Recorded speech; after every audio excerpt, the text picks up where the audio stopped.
जय हिंद साथियों।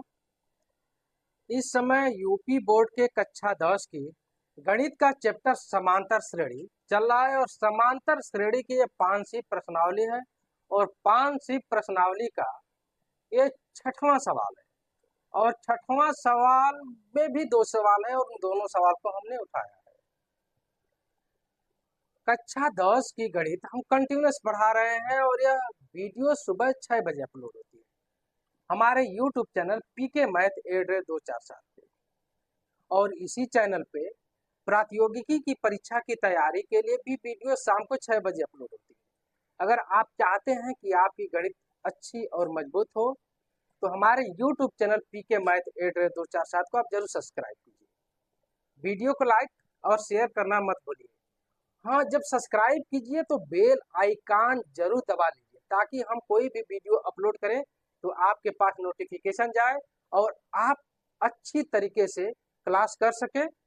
तो चलिए बिना देर के हम इस सवाल को लगाते हैं। सवाल क्या है देखिए। पहला सवाल है 8 के प्रथम 15 गुणजों का योगफल ज्ञात कीजिए। तो चलिए हम पहला सवाल उठाते हैं। 8 के गुणज। 8 के गुणज वह संख्या होती है जिस संख्या में या जो संख्या 8 से भाग देने पे पूर्णतः विभाजित हो जाए। तो 8 के प्रथम 15 गुणज आने की 8 से शुरुआत होने वाले वो 15 संख्या, वो प्रथम 15 संख्या जो 8 से भाग देने पर पूर्णतः विभाजित हो जाए। तो चलिए पहले वो संख्या लिख लेते हैं। 8 के गुणज, प्रथम 8 के गुणज लिख लेते हैं। तो आपको अगर 8 का पहाड़ा यानी टेबल 8 का आ रहा है तो 8 का टेबल पढ़ते जाइए और वो गुणज बनता जाएगा। जैसे मान लीजिए 8 के प्रथम गुणज,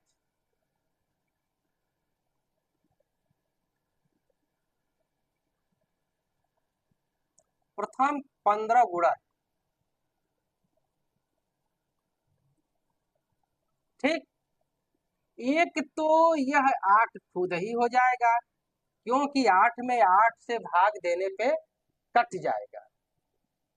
उसके बाद 8 से दोबारा अगर 2 बार भाग दे तो कौन संख्या कटेगी? 8 से एक बार भाग दिया तो 8 कट गया। 8 से 2 बार अगर हम भाग देंगे तो 16 कटेगा। 8 दूनी 16। एक बार भी हमने दे लिया, 2 बार भी दे लिया। अब 8 का तीसरा गुणज कौन होगा? 8 त्रिके 24। पहला गुणज 8 है, दूसरा गुणज 16 है, तीसरा गुणज 24 है। चौथा गुणज निकाले। 8 त्रिके 4 चौको 32। इस तरह यह गुणज बनता जाएगा। अब ये बताइए 15 गुणज, आप 15 गुणज इस पे लिखेंगे? अगर ये कह दिया कि 8 के 1000 गुणज का योग निकालिए तो 1000 गुणज इस पे लिखेंगे? लिखेंगे तो समय लगेगी कि नहीं लगेगी? तो इससे अच्छा यह है कि पहले यह देख लीजिए कि यह जो सीरीज बन रही है ये सीरीज किस प्रकार की है। तो हम देखते हैं 8 और 16 के बीच में अंतर कितना है? 8 और 16 के बीच में अंतर यह 8 का है। 16 और 20 के बीच में अंतर कितना है? यह 8 का है। 24 और 32 के बीच में गुणज जो अंतर है 8 का। इस तरह हम अब जान गए कि आगे आने वाली जितनी भी संख्या होगी उन संख्याओं में बीच का अंतर 8 होगा। जो सीरीज बनी है इसका प्रथम पद क्या है? 8 है और जो सर्वांतर हो गया 8। और कितना गुणज निकालना था? 15। हम 15 पदों तक योग निकालने। प्रथम पद 8 है, सर्वांतर d है, ठीक। प्रथम पद 8 के 15 गुणज में प्रथम पद ये हो गया 8 और जो सर्वांतर जिसको हम d से प्रदर्शित करते हैं 8। और कितने पदों तक? 15 पदों तक। n बराबर 15। अब 15 पदों तक योग निकालना है तो यस n बराबर होता क्या है? n बटे 2 2a plus n minus 1 d, यह n पदों का योग है। ठीक, n पदों का योग निकालने का सूत्र है, और ये प्रथम पद है और ये सर्वांतर है। तो हम 15 पदों का योग निकालते हैं। 15 गुणजों का योग निकालना है ना, तो 15 पदों का 15 बटे 2, 2 गुणे प्रथम पद क्या है 8 है, और 15 माइनस 1 n के जगह पे हम 15 रख देंगे, और d क्या है ए भी 8 है। एक काम आप कर सकते हैं, 8 यहाँ है 8 यहाँ है, बाहर कर लीजिए तो ये 2 कट जाएगा। तो 15 बटे 2 गुणे 8, तो ये हो जाएगा 2। अब 15 में से 1 गया 14। ठीक, यह इससे कट जाएगा तो ये 4 हो जाएगा। तो आपका आ जाएगा 15 चौको 60, और 14 और 2 16। अब 16 का 60 में जब आप गुणा करेंगे तो ये आ जाएगा 960। यही आपका उत्तर है। 8 के प्रथम 15 गुणजों का योग 960। यह तो हो गया पहले सवाल का हल। आइए दूसर का सवाल हम लगाते हैं। दूसर का सवाल हमारा क्या है, 0 और 50 के बीच की सभी विषम संख्याओं का योग ज्ञात कीजिए। चलिए कुछ संख्या हम लिखते हैं। 0, 1, 2, 3, 4, 5, 6, 7, 8, 9, 10, 11। इस तरह हम लिखेंगे 50। 50 के पहले कौन संख्या है 49। 49 के पहले कौन संख्या है 48। 48 के पहले कौन संख्या है 47। इस तरह हम 50 संख्याओं को लिख रहे हैं। पूरा बीच की संख्या हमने छोड़ के अंतिम की संख्या लिखा, पहले की संख्या लिखा। यह कह रहा है 0 और 50 के बीच की सभी विषम संख्याओं का योग निकालिए। तो अब देखते हैं इसमें विषम संख्या कौन। अरे जो संख्या 2 से न कटे वो विषम संख्या है। 1 2 से नहीं कटेगा, विषम संख्या है। 3 2 से नहीं कटेगा, विषम संख्या है। 5 2 से नहीं कटेगा, विषम संख्या है। 7 2 से नहीं कटेगा, विषम संख्या है। 9 2 से नहीं कटेगा, विषम संख्या है। 11 भी 2 से नहीं कटेगा, विषम संख्या है। 47 भी 2 से नहीं कटेगा, विषम संख्या है। 49 भी 2 से नहीं कटेगा, विषम संख्या है।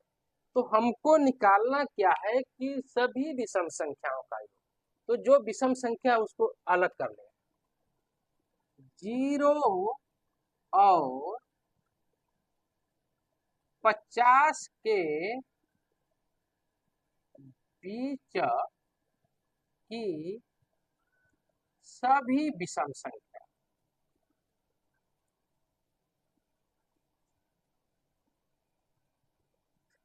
संख्याएं, सभी विषम संख्याएं क्या हो जाएगी 1 3 5 7 9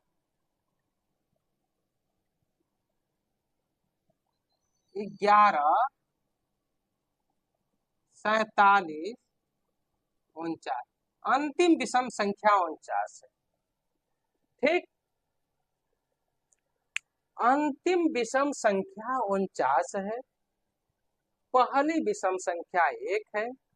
अब देखते हैं कि इसके बीच में अंतर क्या है। +2 +2 +2 +2 +2 +2, यानी जो ये संख्याएं मिल रही है बीच में जो अंतर है ये +2 का है। ठीक, तो इसमें सर्वांतर क्या हो गया 2, और ये जो श्रेणी बनी है समांतर श्रेणी है, जिनके प्रत्येक पदों के बीच में समान अंतर है। तो प्रथम पद क्या हो जाएगा,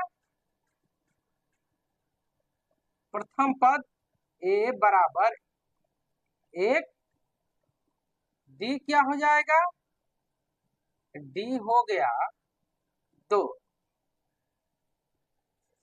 अब कितने पद हैं हमको तो पता नहीं है, लेकिन अंतिम पद हमको पता है, 49 है अंतिम पद।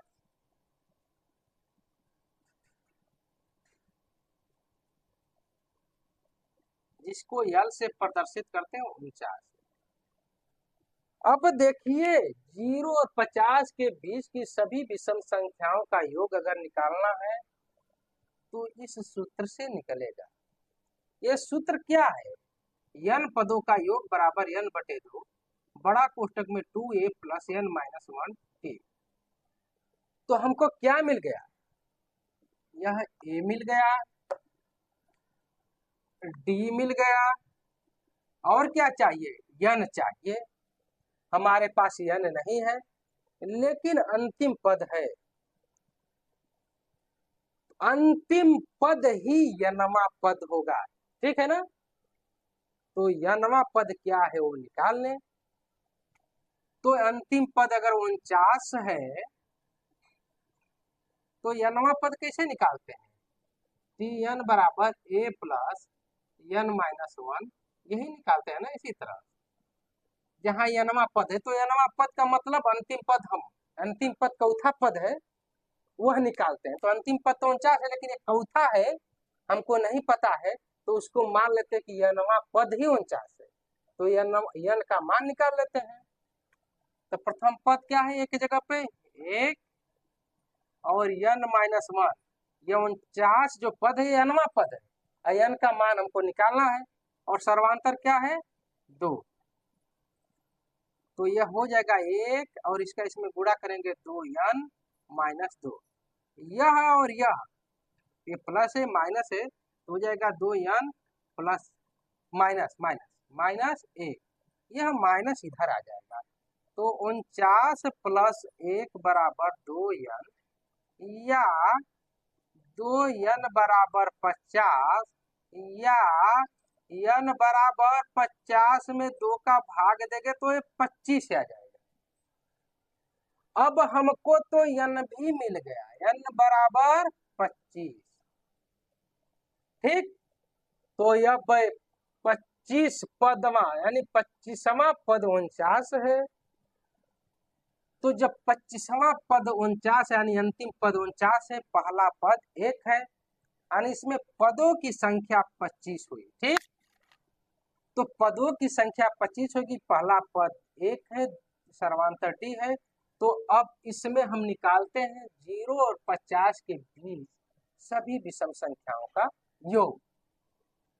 0 और 50 के बीच सभी विषम संख्याओं का योग, ठीक। क्या हो जाएगा? 25/2, क्योंकि n बराबर 25 है, और 2 गुणे a का मतलब 1 है, और प्लस 25 माइनस a, और सर्वांतर क्या है 2 है। अब देखिए 2 यहाँ है, 2 यहाँ, इसको कॉमन कर लीजिए तो यह 2 हट जाएगा, ठीक है ना। तो आपको गुणा भाग करने में आसानी रहेगी। तो यहाँ 1 बच गया, और ये 25 में से 1 जा तो ये 24 हो गया, यह इससे कट जाएगा, ठीक। तो यहाँ 25 हो जाएगा, और यह 1 और 24 मिलकर 25, और 25 का गुणा करेंगे तो 625 होगा। 0 और 50 के बीच सभी विषम संख्याओं का योग 625 होगा। चलिए फिर आप अगले क्लास में हम मिलते हैं, तब तक के लिए धन्यवाद। और वीडियो को लाइक जरूर कीजिए, शेयर भी कीजिए, और चैनल को सब्सक्राइब जरूर कर लीजिए।